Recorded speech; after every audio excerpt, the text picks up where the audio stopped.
注意看，在洛圣都的10号高速上，一辆开着氛围灯的道奇充电器正对着一辆摩托紧追不舍。面对如此强大的威压，老哥非但没有要投降的打算，反倒是钻进车流之中操作了起来。只是轻松的一波加速，便看不见身后的氛围灯，但老哥能就这么走掉吗？警灯一开，悠哉悠哉，赶快去拿纸，蹲下就开始。欢迎收看《最后的自由》，讲美国老哥最后的自由。现在，一位来自洛圣都的摩托老哥被人举报，说他涉嫌鲁莽驾驶。阿 Sir 还没赶到现场，这爱看热闹的直升机闻着味儿就来了。不过看这位老哥仅靠腰马合一便可以掌控这辆摩托，确实有点鲁莽。虽说被举报的不冤，但这么点小事就出动了2架直升机，一时间不知道该说是小题大做，还是真没素材了。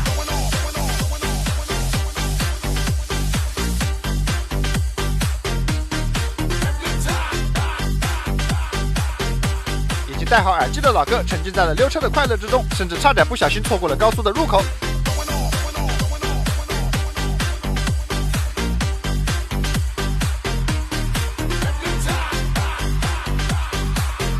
此刻老哥踏上了洛圣都的10号高速，这条路一路向西，直达洛圣都的市中心。虽然并不知道这是不是老哥的目的地，但上了高速想要改变方向并不容易。于是阿 Sir 便派出了多辆道奇充电器，看来还是希望尽早结束这场游戏。反观老哥，也不知道是没有注意到头顶的直升机，还是毫不在意。此刻的他单手休闲骑，仿佛根本没有发力。饶是如此，他的车速也能轻松超过一众 NPC。而老哥的座驾也并不简单，老哥所驾驶的是一辆雅马哈的 R6，作为600cc 级别的仿赛标杆，这辆车搭载水冷直列4缸发动机，最大马力135，100公里提速不到4秒，最高车速可以达到260公里每小时，简直像是一辆2座的动车。一路向西，老哥也算是热身完毕。面对前方一众车流，来了点兴致，稍微拉了一下油门，便穿过一众 NPC。这条6车道的高速，超车简直是毫无难度。这么大的操作空间，就算是道奇充电器跟上来也根本难不住。或许是觉得这波车流展示不出来技术，还没玩够的老哥便加快了车速。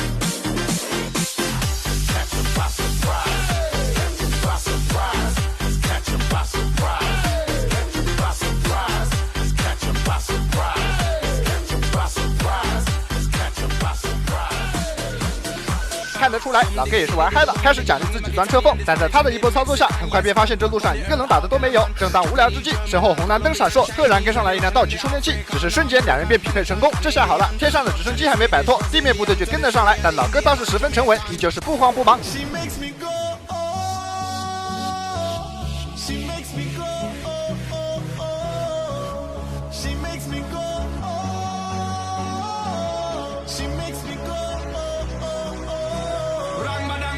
可以看到，老哥并没有加快多少车速，但身后的阿 Sir 已经不见了踪影，只能从地面的反光中看到一点氛围灯的痕迹，这就要归功于摩托的灵活性了。这老哥根本就不走寻常路，放着完整的车道不走，偏偏要钻人家的车缝。但随着一波车流结束，前方没有了 NPC， 纵使老哥把车速提到了160公里，身后的道奇充电器还是轻松的跟得上来。看来这阿 Sir 的实力也不差，让我们来看一下战力表怎么说。好，没有想到这位老哥已经达到了5星巅峰，半只脚踏入了6星的门槛。话音未落，老哥便再次奖励自己钻了一个车缝。明明旁边有更宽的车道，这老哥仿佛是故意不走，向阿 Sir 挑衅一般。而从阿 Sir 跟上来的气势来看，他也确实被老哥的这般操作勾起了怒火，跟车的距离开始变得越来越近。从刚才被甩出镜头到现在距离不到20米，仿佛想要一鼓作气将老哥拿下一般。但往往这种时候都不会有想象的那么顺利。回头看了一眼跑出自信的阿 Sir， 老哥只是轻蔑一下便加快了车速。和其他人不同，老哥似乎并不打算以速度取胜。此时离洛圣都的市中心越来越近，而路上车流的密集程度比起刚才翻了几倍都不止。面对这种情况，老哥似乎都不需要多快的车速，只是将摩托的灵活性完全发挥，用100公里的时速在车缝之中快速通过。此刻的 NPC 已然成为了老哥最好的屏障。再回头想想，老哥和阿 Sir 匹配这么久，全程都没有拼车速，仿佛这一切都在他的意料之中一样。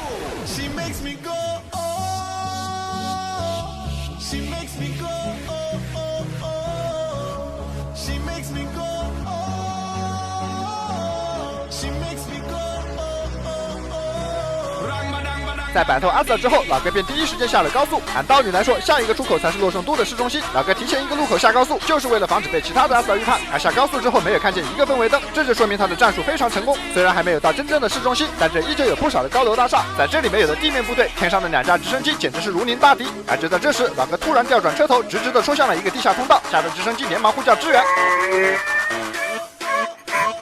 面对老哥的操作，2架直升机虽然变成了无头苍蝇，但他们并没有轻举妄动，而是守在原地盘旋，一边观察地下通道的出口，一边时不时回头看一眼。这如同大海捞针一般，真的是费眼神。跟我用妙界蒸汽雾化眼部按摩仪放松一下，它集雾化、点阵、按摩、热敷4合1，不仅能让我的眼睛喝饱水，还能给眼袋来个特殊照顾。我坚持用下来，不光黑眼圈淡了，连去医院做雾化的钱都省了。而且新一代点阵还带降噪，不怕吵得老磕头。阿 Sir 用过都夸妙，大家天天盯手机，眼睛又酸又涩，脱成干眼症，青光眼治不好，不如靠妙妙提前养护。它出污量大，还细密，搭配热敷，泪液哗哗分泌。眼肿的时候我就搞个冰敷，消肿去红效果贼好。还有它升级的点阵按摩头，把眼周穴位精准按透，眼袋太阳穴也能单独关照，比我自己做眼操还舒服。按完头脑都能清醒不少。5种模式，续航持久，里面的弧形鼻翼设计不压鼻还遮光，我就爱连蓝牙放点小曲，晚上睡得香，白天精神都变好了。双弹送福利，领券只享底价，1年以换代修，价保运险都齐，放心冲。按道理来说，老哥应该很快就会从另一头出现，但迟迟都没有现身，让2架直升机起了疑心。就当他们担心老哥会杀出一个回马枪时，一道强光吸引了直升机的注意。果然，老哥只是在地下通道里掉了一个头，试图晃开2架直升机。小老哥没有想到的是，在8星大佬的多次洗礼下，洛圣都的直升机可谓是经验丰富，早已今非昔比。这点伎俩根本就骗不了直升机。而由于警用直升机已经关掉了探照灯，此刻的老哥恐怕还以为自己已经成功消星，速度比起刚才明显是慢了不少。不仅如此，当他来到前方路口时，居然还停下来等红灯，只怕真的是以为自己已经成功消星，半场开了香槟。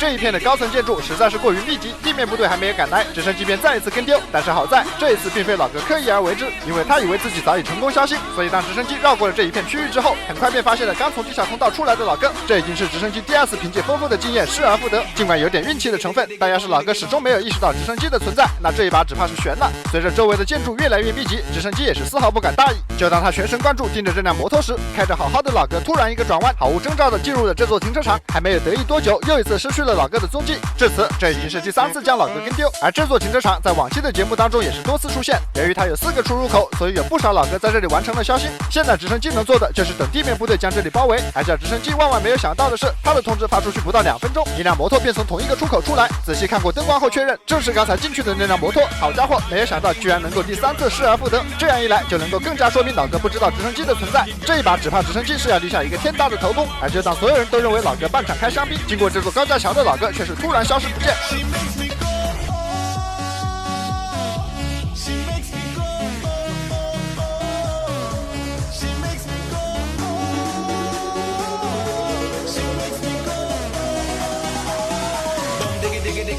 倒是看见一辆摩托，但是更像一辆鬼火。这已经是直升机第4次将老哥跟丢，顺着老哥前进的方向观察了许久，却始终毫无收获。按照前几次的惯例来看，应该要不了一会儿老哥就能出现，但是2架直升机把这一片区域搜了个遍，却始终没能再看到老哥一面。这家伙怎么说不见就不见？直升机有些不信邪，他认为老哥可能会再杀一个回马枪，于是便在这里守株待兔。而他的这一等便是整整10分钟，成功找到老哥3次的直升机，这一次是彻底的傻眼了。本以为老哥根本就不知道他们的存在，没想到稍微一个疏忽便彻底跟丢。他们没有想到的是，老哥进入停车场的那2分钟，就是在观察直升机是否已经跟丢。当他发现直升机依旧存在之后，便利用惯性的心理，趁着直升机疏忽成功消星。至此，凭借这波操作，这位老哥顺利踏入6星的门槛。好了，本期的节目到这里就结束了。在此友情提醒各位，本视频为游戏画面，请千万不要模仿。感谢大家的观看，我是最后的自由，我们有缘再会。